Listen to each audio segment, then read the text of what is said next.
Hello everyone. आप सभी का फिर से स्वागत है। ये घटना चक्र पॉलिटी का डिस्कशन है जिसमें हमारा टॉपिक चल रहा है लोकपाल और महत्वपूर्ण आयोग। इससे पहले वाले सेशन में प्रश्न संख्या 30 तक ऑलरेडी डिस्कस कर लिया था। आज का जो सेशन है 31 से स्टार्ट करेंगे। डिस्कशन को स्टार्ट करने से पहले मैं बता दूं कि इसका पीडीएफ अवेलेबल है। अगर आपको पीडीएफ चाहिए तो Telegram channel, Telegram quiz group या चैनल के कम्युनिटी बॉक्स में जाइए, वहां पर इसके रिगार्डिंग में इंफॉर्मेशन को अपडेट कर दिया गया है। तो चलिए स्टार्ट करते हैं। 31, निम्नलिखित में से किसे द्वितीय पीढ़ी का मानव अधिकार समझा जाता है? किसे द्वितीय पीढ़ी का मानव अधिकार समझा जाता है? तो जो ऑप्शन है सही ऑप्शन नहीं है। संयुक्त राष्ट्र संघ की मानवाधिकारों की सार्वभौमिक घोषणा 1948 के अनुच्छेद 1 से 21 तक के उल्लेखित अधिकारों को प्रथम पीढ़ी के मानव अधिकार समझा जाता है। यानी नागरिक और राजनीतिक मानवाधिकार को जो है प्रथम पीढ़ी के मानवाधिकार समझा जाता है, यानी आर्टिकल 1 से 21 तक। जबकि अनुच्छेद 22 से 27 तक उल्लेखित अधिकारों को द्वितीय पीढ़ी के मानवाधिकार समझा जाता है, यानी आर्थिक, सामाजिक और सांस्कृतिक मानवाधिकार को द्वितीय पीढ़ी का मानवाधिकार माना जाता है। अनुच्छेद 23 में काम का अधिकार दिया गया है। अनुच्छेद 26 में शिक्षा का अधिकार है, मानवाधिकार के रूप में ये शामिल है। तो प्रश्न के अनुसार काम का अधिकार और शिक्षा का अधिकार दोनों ही द्वितीय पीढ़ी के मानवाधिकार हैं। 32, सभी प्रकार के सामाजिक विभेद का उन्मूलन मानवाधिकार के किस पीढ़ी के अंतर्गत आता है? सभी प्रकार के सामाजिक विभेद का उन्मूलन मानवाधिकार के किस पीढ़ी के अंतर्गत आता है? तो इसका सही जवाब क्या हो जाएगा? इसका सही जवाब हो जाएगा दूसरी पीढ़ी, यानी बी ऑप्शन। सभी प्रकार के सामाजिक विभेद का उन्मूलन मानवाधिकार की दूसरी पीढ़ी के अंतर्गत आता है, जबकि पहली पीढ़ी में नागरिक और राजनीतिक स्वतंत्रता का अधिकार, तीसरी पीढ़ी में एकजुटता का अधिकार तथा समूह में शामिल होने का अधिकार आदि का उल्लेख है। 33 है, निम्नलिखित कथनों पर विचार कीजिए। पहला है, शहर का अधिकार एक सम्मत मानव अधिकार है तथा इस संबंध में संयुक्त राष्ट्र हैबिटेट प्रत्येक देश के द्वारा की गई प्रतिबद्धताओं को मॉनिटर करता है। तो पहला स्टेटमेंट सही नहीं है। दूसरा, शहर का अधिकार शहर के प्रत्येक निवासी को शहर में सार्वजनिक स्थानों को वापस लेने और सार्वजनिक सहभागिता को या सहभागिता का अधिकार देता है। बिल्कुल सही। और शहर का अधिकार का आशय है कि राज्य शहर की अनधिकृत बस्तियों को किसी भी लोक सेवा या सुविधा से वंचित नहीं कर सकता, यानी दूसरा तीसरा स्टेटमेंट सही है, डी ऑप्शन। शहर का अधिकार यानी राइट टू द सिटी का विचार एवं स्लोगन सर्वप्रथम फ्रांसीसी विचारक और समाज वैज्ञानिक हेनरी लेफेबवर के द्वारा 1968 में प्रस्तुत किया गया था। लैटिन अमेरिकी और यूरोपीय देशों में सामाजिक आंदोलनों के द्वारा इसे लोकप्रिय किया गया। शहर का अधिकार वस्तुतः एक शहरी विकास का मॉडल है जो सभी नागरिकों को शामिल करता है। शहर का अधिकार शहर के सभी निवासियों यानी अप्रवासियों, मलिन बस्ती निवासियों और बेघरों सहित के लिए शहरी जीवन तक समान पहुंच को मूलभूत मानवाधिकार के रूप में मान्यता देता है। यह शहर के प्रत्येक निवासी को शहर में सार्वजनिक स्थानों को वापस लेने एवं सार्वजनिक सहभागिता का अधिकार देता है। इसका मतलब यह है कि राज्य शहरों में लोक सेवाएं और सुविधाएं उपलब्ध कराने के संदर्भ में वैध बस्तियों एवं अनधिकृत बस्तियों के निवासियों में कोई भेदभाव नहीं कर सकता। यानी राज्य शहर की अनधिकृत बस्तियों को किसी भी लोक सेवा या सुविधा से वंचित नहीं कर सकता है। जहां तक पहला प्रश्न है, अक्टूबर 2016 में क्विटो यानी इक्वेडोर में संपन्न आवासन एवं सतत शहरी विकास पर संयुक्त राष्ट्र सम्मेलन हैबिटेट तृतीय में अपनाए गए नए शहरी एजेंडा में शहर के अधिकार को शामिल किया गया है। इस स्पष्ट रूप से जो है सार्वभौमिक मानव अधिकार के रूप में मान्यता नहीं दी गई है। इसके बजाय इसे एजेंडे में सरकारों को अपने कानूनों में शहर के अधिकार को शामिल करने के लिए प्रोत्साहित किए जाने पर बल दिया गया है। 34 है, 1993 में राष्ट्रपति के द्वारा मानवाधिकार संरक्षण अध्यादेश जारी किया गया था। राष्ट्रपति के द्वारा मानवाधिकार संरक्षण अध्यादेश जारी किया गया था, बताइए। तो इसका सही जवाब हो जाएगा आर्टिकल 123 यानी अनुच्छेद 123 123। इसके बारे में अगर बात करें तो 2-3 पॉइंट है, याद रखिएगा। भारतीय संविधान के अनुच्छेद 123 के तहत राष्ट्रपति को यह अधिकार है कि संसद के सत्र में न होने की स्थिति में वह अध्यादेश जारी कर सकता है। 28 सितंबर 1993 को इसी अनुच्छेद के तहत राष्ट्रपति ने मानवाधिकार संरक्षण अध्यादेश जारी किया था। इसे मानवाधिकार संरक्षण अधिनियम 1993 से प्रतिस्थापित किया गया है। उल्लेखनीय है कि यह अधिनियम राष्ट्रपति की स्वीकृति के बाद 8 जनवरी 1994 को अधिसूचित किया गया था। इसे तत्व संबंधी अध्यादेश जारी होने की तिथि से प्रभावी किया गया। 35 नंबर है, भारत में मानवाधिकार संरक्षण अधिनियम कब लागू हुआ? भारत में मानवाधिकार संरक्षण अधिनियम कब लागू हुआ? इसका सही जवाब क्या होगा बताइए। तो देखिए, इसका सही जवाब हो जाएगा, याद रखिएगा, 1993 में। डी ऑप्शन बिल्कुल करेक्ट ऑप्शन है। 36 है, मानव अधिकार संरक्षण अधिनियम के संबंध में कौन सा कथन सही है? मानव अधिकार संरक्षण अधिनियम के संबंध में कौन सा कथन सही है? यह अधिनियम 28 सितंबर 1993 को प्रवृत्त हुआ। B option. 37, मानव अधिकार संरक्षण अधिनियम 1993 का उद्देश्य था। मानव अधिकार संरक्षण अधिनियम 1993 का उद्देश्य था। क्या उद्देश्य था? तो मानव अधिकारों को बेहतर संरक्षण प्रदान करना, मानव अधिकार सुरक्षा आयोग का गठन करना, राज्य में मानव अधिकार सुरक्षा आयोग का गठन, यानी उपयुक्त सभी। डी ऑप्शन बिल्कुल करेक्ट ऑप्शन है। मानव अधिकार संरक्षण अधिनियम 1993 में भारत में मानव अधिकारों के बेहतर संरक्षण के लिए राष्ट्रीय मानव अधिकार आयोग, राज्यों में मानव अधिकार आयोगों और मानव अधिकार न्यायालयों का गठन करने, उससे संबंधित या आनुषंगिक विषयों को समाविष्ट करने के लिए अधिनियमित किया गया था। 38 है, निम्नलिखित में से कौन सा अधिकार राष्ट्रीय मानवाधिकार आयोग के दायरे में नहीं आता है? निम्नलिखित में से कौन सा अधिकार राष्ट्रीय मानवाधिकार आयोग के दायरे में नहीं आता है? जो इसमें ऑप्शन होना चाहिए सही ऑप्शन नहीं है, डाउटफुल है, तो इसके बारे में डिस्कस कर लेंगे। मानवाधिकार संरक्षण अधिनियम 1993 की धारा 2 के खंड 1 घ के अनुसार मानव अधिकार से जीवन, स्वतंत्रता, समानता और व्यक्ति के गरिमा से संबंधित ऐसे अधिकार अभिप्रेत हैं जो संविधान के द्वारा प्रत्याभूत किए गए हैं। यह अंतर्राष्ट्रीय संविधाओं में संविष्ट और भारत में न्यायालयों के द्वारा प्रवर्तनीय है।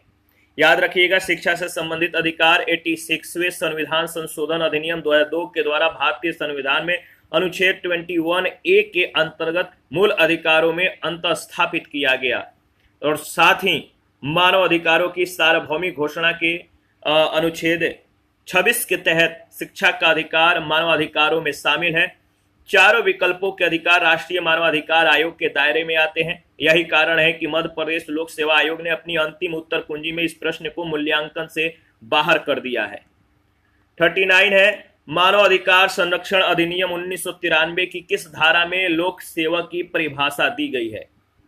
मानव अधिकार संरक्षण अधिनियम 1993 की किस धारा में लोक सेवा की परिभाषा दी गई है? तो धारा 2M यानी डी ऑप्शन। मानव अधिकार संरक्षण अधिनियम 1993 की धारा 2 परिभाषाओं मतलब कि धारा 2 परिभाषाओं से संबंधित है। धारा 2(1)M में लोक सेवा को परिभाषित किया गया है। इसके अनुसार भारतीय दंड संहिता यानी आईपीसी की धारा 21 में शामिल लोग सरकारी सेवक माने जाएंगे। भारतीय दंड संहिता को भारतीय न्याय संहिता से प्रतिस्थापित किया गया है जो कि 1 जुलाई 2024 से प्रभावी होगी। 40 नंबर है, मानव अधिकार संरक्षण अधिनियम में सशस्त्र बल की परिभाषा में निम्नलिखित में से कौन सा शामिल नहीं है? मानव अधिकार संरक्षण अधिनियम में सशस्त्र बल की परिभाषा में निम्नलिखित में से कौन सा शामिल नहीं है? इसका सही जवाब क्या होगा बताइए। इसका सही जवाब हो जाएगा राज्य के सशस्त्र बल यानी बी ऑप्शन। मानव अधिकार संरक्षण अधिनियम 1993 की धारा 2(1)A के तहत सशस्त्र बल की परिभाषा के अंतर्गत नौसेना जो है सेना यानी थल सेना और वायु सेना और संघ का कोई अन्य सशस्त्र बल शामिल है। उल्लेखनीय है कि यह अधिनियम 28 सितंबर 1993 को प्रवृत्त हुआ। आगे बढ़ते हैं नेक्स्ट। प्रश्न संख्या 41, राष्ट्रीय मानवाधिकार आयोग के अध्यक्ष एवं सदस्यों की नियुक्ति समिति में निम्न में से कौन सदस्य नहीं होता है? राष्ट्रीय मानवाधिकार आयोग के अध्यक्ष और सदस्यों की नियुक्ति समिति में निम्न में से कौन सदस्य नहीं होता है? तो राज्यसभा का सभापति यानी बी ऑप्शन।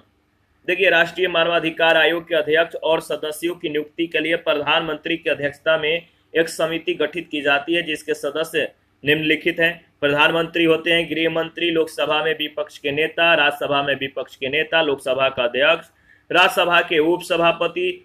इस समिति के सिफारिश पर राष्ट्रीय मानवाधिकार आयोग के अध्यक्ष और सदस्यों की नियुक्ति राष्ट्रपति के द्वारा की जाती है।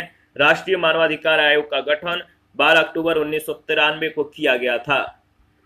42 है, राष्ट्रीय मानवाधिकार आयोग के अध्यक्ष और अन्य सदस्यों की नियुक्ति के लिए सिफारिशें करने वाली समिति का कौन सदस्य नहीं है? राष्ट्रीय मानवाधिकार आयोग के अध्यक्ष और अन्य सदस्यों की नियुक्ति के लिए सिफारिशें करने वाली समिति का कौन सदस्य नहीं है? तो इसका सही जवाब हो जाएगा राज्यसभा का सभापति यानी डी ऑप्शन। 43 है, कौन राष्ट्रीय मानवाधिकार आयोग का पदेन सदस्य नहीं है? कौन राष्ट्रीय मानवाधिकार आयोग का पदेन सदस्य नहीं है? तो भारतीय विधि आयोग का अध्यक्ष, बी ऑप्शन। मानवाधिकार संरक्षण अधिनियम 2019 के अनुसार राष्ट्रीय मानवाधिकार आयोग के पदेन सदस्य के रूप में राष्ट्रीय पिछड़ा वर्ग आयोग, राष्ट्रीय बाल अधिकार संरक्षण आयोग, राष्ट्रीय अल्पसंख्यक आयोग, राष्ट्रीय अनुसूचित जाति आयोग, राष्ट्रीय अनुसूचित जनजाति आयोग और राष्ट्रीय महिला आयोग के अध्यक्ष तथा दिव्यांग जनों संबंधी मुख्य आयुक्त शामिल होते हैं। इस अधिनियम की धारा 12 के खंड ख से खंड मतलब कि य में निर्दिष्ट कृत्यों के निर्वहन के लिए आयोग के सदस्य समझे जाएंगे। इसके बाद प्रश्न संख्या 44, मानव अधिकार संरक्षण अधिनियम के संबंध में निम्नलिखित में से कौन सा कथन सही नहीं है? मानव अधिकार संरक्षण अधिनियम के संबंध में निम्नलिखित में से कौन सा कथन सही नहीं है?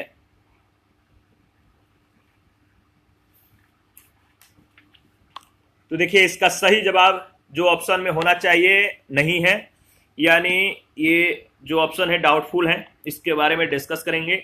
मानव अधिकार संरक्षण संशोधन अधिनियम 2019 के द्वारा 1993 के अधिनियम में संशोधन कर मानव अधिकार आयोग के अध्यक्ष और सदस्यों का जो कार्यकाल है 5 वर्ष से घटाकर 3 वर्ष या 70 वर्ष की आयु तक, इन दोनों में से जो भी पहले हो अपने पद पर रह सकते हैं। इसके अलावा अब अध्यक्ष और सदस्य दोनों ही पुनर्नियुक्ति के पात्र हैं, जबकि पहले अध्यक्ष पुनर्नियुक्ति का पात्र नहीं हुआ करते थे। ए बी सी सही है, सही नहीं है, ए बी सी सही नहीं है। जबकि मानव अधिकार संरक्षण अधिनियम 1993 के अनुसार अध्यक्ष या कोई सदस्य अपने पद पर न रह जाने पर भारत सरकार के अधीन या किसी राज्य सरकार के अधीन किसी भी और नियोजन का पात्र नहीं होगा। इसीलिए कथन डी सही है। संशोधन से पूर्व मानव अधिकार संरक्षण अधिनियम 1993 के अनुसार अध्यक्ष पद ग्रहण की तारीख से 5 वर्ष की अवधि तक या 70 वर्ष की आयु तक, इन दोनों में से जो भी पहले हो अपने पद को धारित कर सकता है। जबकि सदस्य 5 वर्ष की अवधि तक यानी आयु सीमा 70 वर्ष तक पद धारण करता है तथा 5 वर्ष की और अवधि के लिए पुनर्नियुक्ति का पात्र था। इसके बाद 45, राष्ट्रीय मानवाधिकार आयोग के अध्यक्ष और कार्यकाल, जो अध्यक्ष होते हैं राष्ट्रीय मानवाधिकार के जो अध्यक्ष होते हैं, इनका कार्यकाल होता है कितने वर्षों का? इनका कार्यकाल होता है तो 3 इयर्स का, याद रखिएगा, शुरू में ही हम लोगों ने डिस्कस किया था। 46 है, राष्ट्रीय मानवाधिकार आयोग के सदस्यों की पदावधि पद ग्रहण के तारीख से होती है। राष्ट्रीय मानवाधिकार आयोग के सदस्यों की पदावधि पद ग्रहण के तारीख से होती है। तो इसके बारे में अगर बात करें तो सही जवाब हो जाएगा, याद रखिएगा, कितना? तो कितना? इससे पहले हम लोगों ने कुछ ही सेकंड पहले डिस्कस किया था। देखिए, पहले 5 वर्ष था, अब जो है 5 वर्ष से घटाकर 3 वर्ष या 70 वर्ष की आयु तक ये अपने पद पर रह सकते हैं। तो इसमें जो ऑप्शन दिया गया सही ऑप्शन नहीं है, याद रखिएगा। इसके बाद प्रश्न संख्या 47, भारत के राष्ट्रीय मानवाधिकार आयोग के विषय में निम्नलिखित कथनों पर विचार कीजिए। भारत के राष्ट्रीय मानवाधिकार आयोग के विषय में निम्नलिखित कथनों पर विचार कीजिए। 4 कथन दिए गए, कौन कौन से कथन सही हैं आपको बताना है। देखिए इसमें जो ऑप्शन दिया गया है ऑप्शन तो सही नहीं है, सही चूज करना कठिन है। मानवाधिकार संरक्षण संशोधन अधिनियम 2019 के द्वारा 1993 के अधिनियम में संशोधन कर उच्चतम न्यायालय का मुख्य न्यायाधीश या न्यायाधीश रहे व्यक्ति को राष्ट्रीय मानवाधिकार आयोग के अध्यक्ष के रूप में नियुक्त किए जाने का पात्र बनाया गया है। इसके अलावा आयोग के गैर न्यायिक सदस्यों की संख्या को 2 से बढ़ाकर 3 किया गया है, जिसमें कम से कम एक सदस्य का महिला होना अनिवार्य है। आयोग की शक्तियां सिफारिशी जो आयोग की शक्तियां हैं वो सिफारिशी प्रकृति की है, सिफारिश के टाइप की है। राज्य मानवाधिकार आयोग 1993 के अधिनियम के तहत संबंधित राज्य सरकार के द्वारा गठित किए जाते, न कि ये राष्ट्रीय मानवाधिकार आयोग की संस्थाएं हैं। 48 है कथन ए, राष्ट्रीय मानवाधिकार आयोग का अध्यक्ष वह व्यक्ति होता है जो भारत का मुख्य न्यायाधीश रह चुका हो। राष्ट्रीय मानवाधिकार आयोग का अध्यक्ष वह व्यक्ति होता है जो भारत का मुख्य न्यायाधीश रह चुका हो। कारण उक्त आयोग के अध्यक्ष का कार्यकाल 5 वर्ष या 70 वर्ष की आयु पर्यंत पर जो भी पहले हो धारित करता है। इनमें जो सही है आपको बताना है।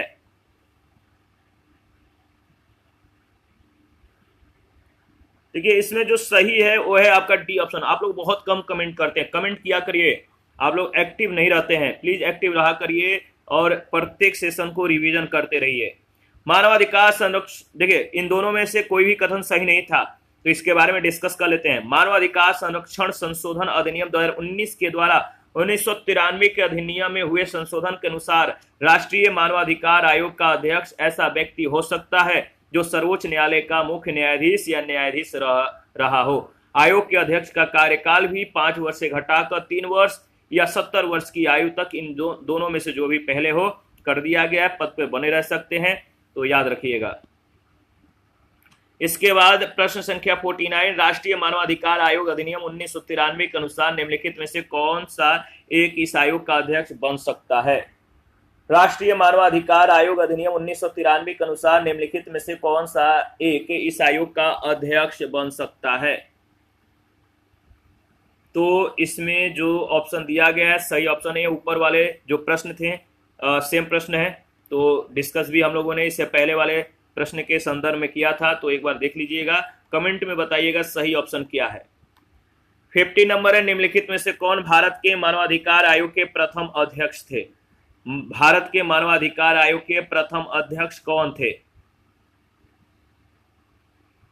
तो देखिए इसका सही जवाब हो जाएगा न्यायमूर्ति रंगनाथ मिश्रा। न्यायमूर्ति रंगनाथ मिश्रा। भारत के राष्ट्रीय मानवाधिकार आयोग की स्थापना 12 अक्टूबर 1993 को की गई थी। इसके प्रथम अध्यक्ष भारत के पूर्व मुख्य न्यायाधीश न्यायमूर्ति रंगनाथ मिश्रा थे, जो कि 12 अक्टूबर 1993 से 24 नवंबर 1996 तक इस पद पर बने रहे।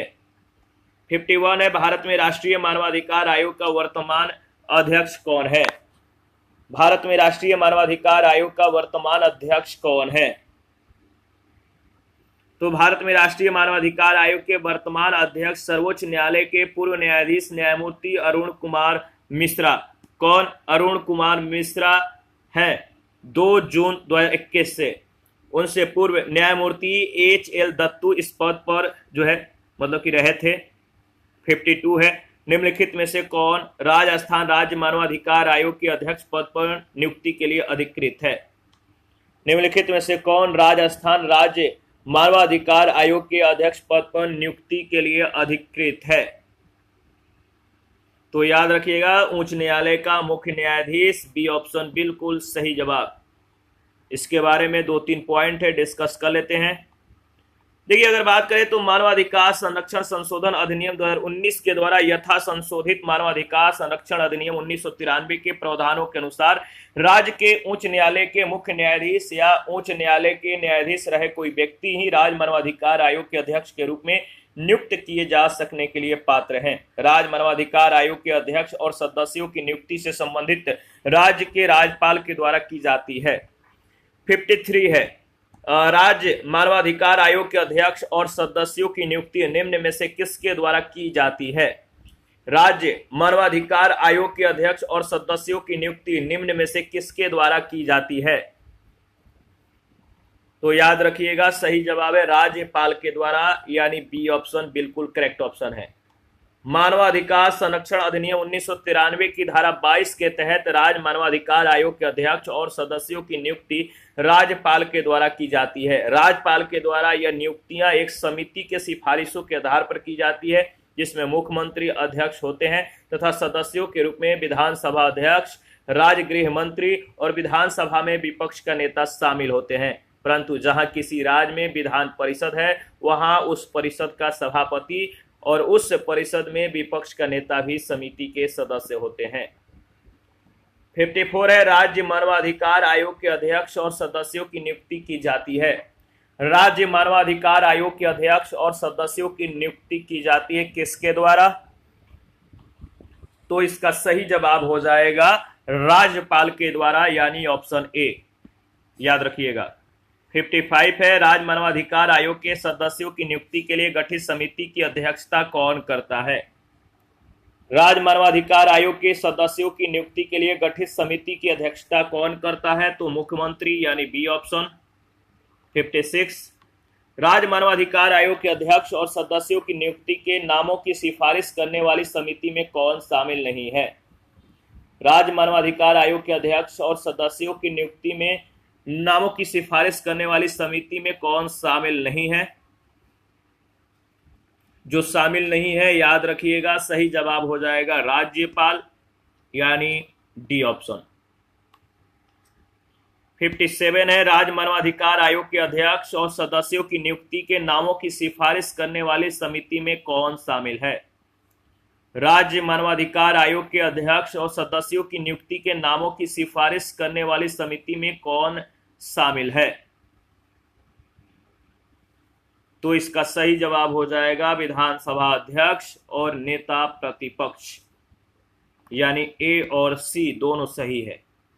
58 है, राज्य मानवाधिकार आयोग में सदस्य के रूप में उच्च न्यायालय का कोई आसीन न्यायाधीश या कोई आसीन जिला न्यायाधीश किसके परामर्श के पश्चात नियुक्त किया जा सकता है?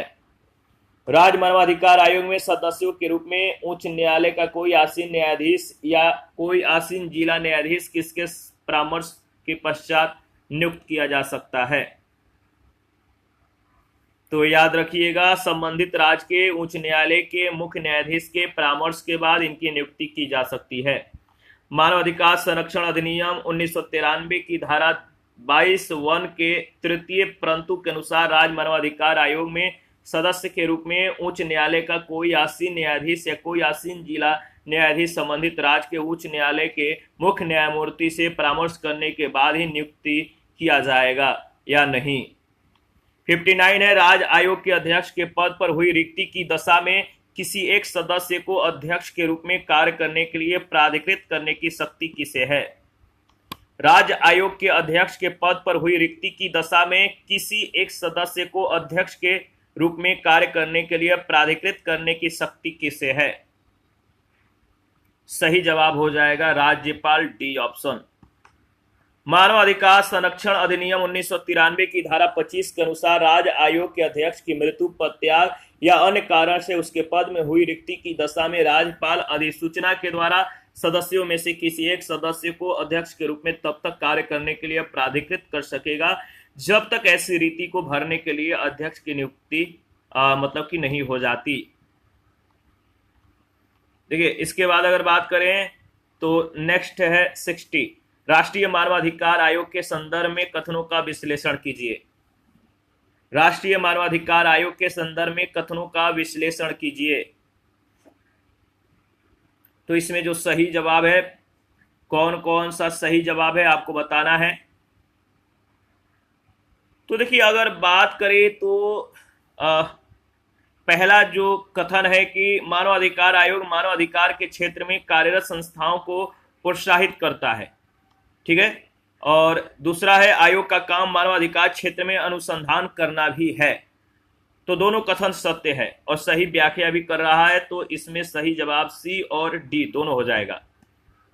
मानवाधिकार संरक्षण अधिनियम 1993 की धारा 12 के तहत राष्ट्रीय मानवाधिकार आयोग के कार्यों में खंड जी में मानवाधिकारों के क्षेत्र में अनुसंधान करना और उसका संवर्धन करना, खंड 1 में मानवाधिकारों के क्षेत्र में कार्यरत गैर सरकारी संगठनों और संस्थाओं के प्रयासों को उत्साहित करना शामिल है। इस प्रकार प्रश्नगत दोनों ही कथन सत्य है, पहला दूसरा कथन की सही व्याख्या भी करता है। ठीक है। इसके बाद 61, निम्न में से कौन सा एक राज्य मानवाधिकार आयोग का कार्य नहीं है? निम्न में से कौन सा एक राज्य मानवाधिकार आयोग का कार्य नहीं है? तो सही जवाब हो जाएगा मानव अधिकारों का उल्लंघन करने वाले को सजा देना, यानी डी ऑप्शन। मानव अधिकारों का उल्लंघन करने वाले को सजा देना राज्य मानवाधिकार आयोग का कार्य नहीं है। अन्य सभी विकल्प राज्य मानवाधिकार आयोग के कार्यों के अंतर्गत आते हैं। 62, राज्य आयोग अपना प्रतिवर्ष प्रतिवेदन किसके समक्ष प्रस्तुत करता है? राज्य आयोग अपना वार्षिक प्रतिवेदन किसके समक्ष प्रस्तुत करता है? तो याद रखिएगा राज्य सरकार के समक्ष प्रस्तुत करता है। मानवाधिकार संरक्षण अधिनियम 1993 के अनुसार राज्य आयोग से तात्पर्य राज्य मानवाधिकार आयोग से है। यह आयोग राज्य सरकार को वार्षिक प्रतिवेदन प्रस्तुत करता है। राज्य सरकार इस प्रतिवेदन को विधानमंडल के सदनों के समक्ष जो है रखवाता है। इसके बाद 63, आयोग राज्य आयोग का प्रत्येक सदस्य और मानवाधिकार संरक्षण अधिनियम के अधीन कृत्यों का प्रयोग करने के लिए आयोग या राज्य आयोग के द्वारा नियुक्त या प्राधिकृत प्रत्येक अधिकारी समझा जाता है। आयोग राज्य आयोग का प्रत्येक सदस्य और मानवाधिकार संरक्षण अधिनियम के अधीन कृत्यों का प्रयोग करने वाले आयोग या राज्य आयोग के द्वारा नियुक्त या प्राधिकृत प्रत्येक अधिकारी समझा जाता है लोक सेवक। क्या समझा जाता है? लोक सेवक। मानवाधिकार संरक्षण अधिनियम 1993 की धारा 39 के तहत राष्ट्रीय मानवाधिकार आयोग राज्य आयोग का प्रत्येक सदस्य और मानवाधिकार संरक्षण अधिनियम के अधीन कृत्यों का प्रयोग करने के लिए आयोग या राज्य आयोग के द्वारा नियुक्त या प्राधिकृत प्रत्येक अधिकारी भारतीय दंड संहिता की धारा 21 के अर्थ में लोक सेवक समझा जाता है। भारतीय दंड संहिता को भारतीय न्याय संहिता से प्रतिस्थापित किया गया, जो कि 1 जुलाई 2024 से प्रभावी होगी। 64 है, मानव अधिकार न्यायालयों में मामलों के संचालन के प्रयोजनार्थ राज्य सरकार एक अधिवक्ता को विशिष्ट लोक अभियोजक के रूप में निर्दिष्ट कर सकती है, जो कम से कम वर्षों तक प्रैक्टिस में रहा है। मानव अधिकार न्यायालयों में मामलों के संचालन के प्रयोजनार्थ राज्य सरकार एक अधिवक्ता को विशिष्ट लोक अभियोजक के रूप में निर्दिष्ट कर सकता है, जो कम से कम कितने वर्षों तक प्रैक्टिस में रहा है। तो देखिए याद रखिएगा कितने, कम से कम कितने वर्ष, यानी 7 वर्षों तक प्रैक्टिस में रहा है, यानी डी ऑप्शन। मानव अधिकार संरक्षण अधिनियम 1993 की धारा 31 के अनुसार राज्य सरकार प्रत्येक मानव अधिकार न्यायालय के लिए अधिसूचना द्वारा एक लोक अभियोजक निर्दिष्ट करेगी या किसी ऐसे अधिवक्ता को जिसने कम से कम 7 वर्ष तक अधिवक्ता के रूप में विविध व्यवसाय किया हो, उस न्यायालय में मामलों के संचालन के प्रयोजन के लिए विशेष लोक अभियोजक के रूप में नियुक्त करेगी। 65 है, भारतीय दंड संहिता की धारा 175, धारा 178, धारा 179, धारा 180 या धारा 228 में वर्णित अपराध में संदर्भ में मानव अधिकार आयोग को समझा जाता है। भारतीय दंड संहिता की धारा 175, 178, 179, 180 या धारा 228 में वर्णित अपराध के संदर्भ में मानव अधिकार आयोग को समझा जाता है सिविल न्यायालय। क्या समझा जाता है? सिविल न्यायालय। मानव अधिकार संरक्षण अधिनियम 1993 की धारा 175 है, भारतीय दंड संहिता की धारा 175, यानी 1993 की धारा 13(4) के अंतर्गत भारतीय दंड संहिता की जो धारा है 175, 178, 179, 180 या धारा 228 में वर्णित अपराध के संदर्भ में मानव अधिकार आयोग को सिविल न्यायालय समझा जाता है। साथ ही याद रखिएगा 1993 के अधिनियम के धारा 13(5) के तहत मानव अधिकार आयोग के समक्ष प्रत्येक कार्यवाही को भारतीय दंड संहिता की धारा 193 और धारा 228 के अर्थ में तथा धारा 196 के प्रयोजनों के लिए न्यायिक कार्यवाही समझा जाता है और आयोग को दंड प्रक्रिया संहिता 1973 की धारा 195 और अध्याय 26, याद रखिएगा अध्याय 26 के सभी प्रयोजनों के लिए सिविल न्यायालय समझा जाता है। याद रखिएगा भारतीय दंड संहिता को भारतीय न्याय संहिता से तथा दंड प्रक्रिया संहिता को भारतीय नागरिक सुरक्षा संहिता से प्रतिस्थापित किया गया, जो 1 जुलाई 2024 से प्रभावी होंगी। 66 नंबर, सशस्त्र बलों के सदस्यों के द्वारा मानव अधिकारों के अतिक्रमण की शिकायतों के बारे में आयोग स्वप्रेरणा से या किसी अर्जी की प्राप्ति पर जो है क्या करेगा? सशस्त्र बलों के सदस्यों के द्वारा मानव अधिकारों के अतिक्रमण के शिकायतों के बारे में आयोग स्वप्रेरणा से या किसी अर्जी की प्राप्ति पर क्या करेगा? किसी अर्जी की प्राप्ति पर याद रखिएगा केंद्रीय सरकार से रिपोर्ट मांग सकेगा, यानी सी।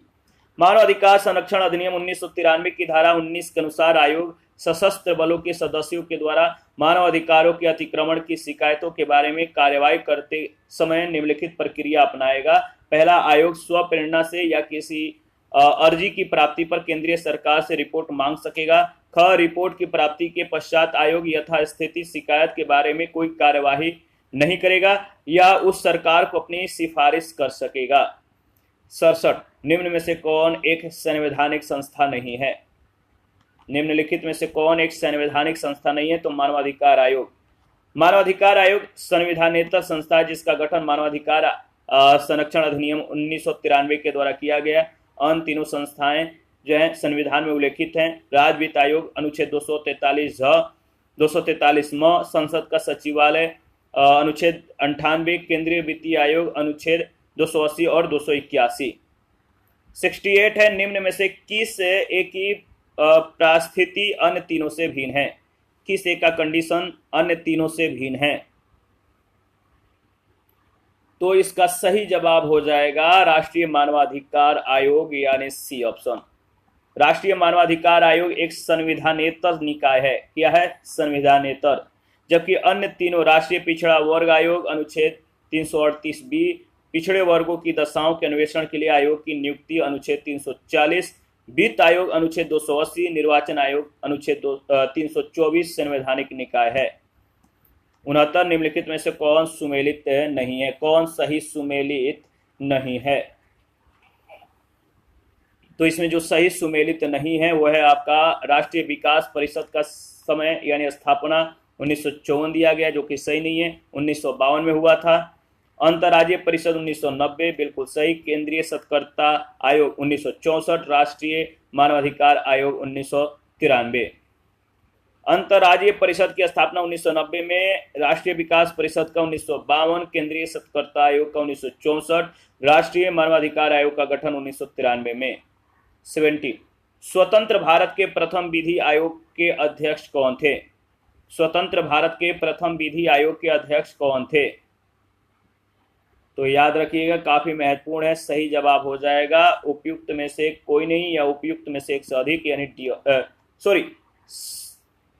श्री MC सीतलवाड़ दिया गया है, तो डी ऑप्शन है। भारत का विधि आयोग जो है एक गैर संवैधानिक यानी नॉन स्टैट्यूटरी निकाय है जिसका गठन विधि और न्याय मंत्रालय भारत सरकार के द्वारा किया जाता है। 1955 में स्वतंत्र भारत के प्रथम विधि आयोग का गठन किया गया था। भारत के तत्कालीन अटॉर्नी जनरल MC सीतलवाड़ को इसका अध्यक्ष नियुक्त किया गया था।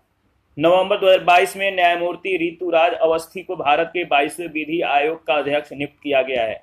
इसी के साथ आज का सेशन समाप्त करते हैं। नेक्स्ट सेशन में बचे हुए प्रश्नों को कवर करेंगे। आप अपना प्रतिक्रिया देते रहें, आपके प्रतिक्रियाओं का हमें बेसब्री से इंतजार रहता है। जिन लोगों ने Telegram channel, Telegram quiz group, Facebook page, Instagram को ज्वाइन नहीं किया है, वीडियो के डिस्क्रिप्शन बॉक्स में उसका लिंक है, ज्वाइन करके हमें सपोर्ट करें। थैंक यू, मिलते हैं नेक्स्ट सेशन में।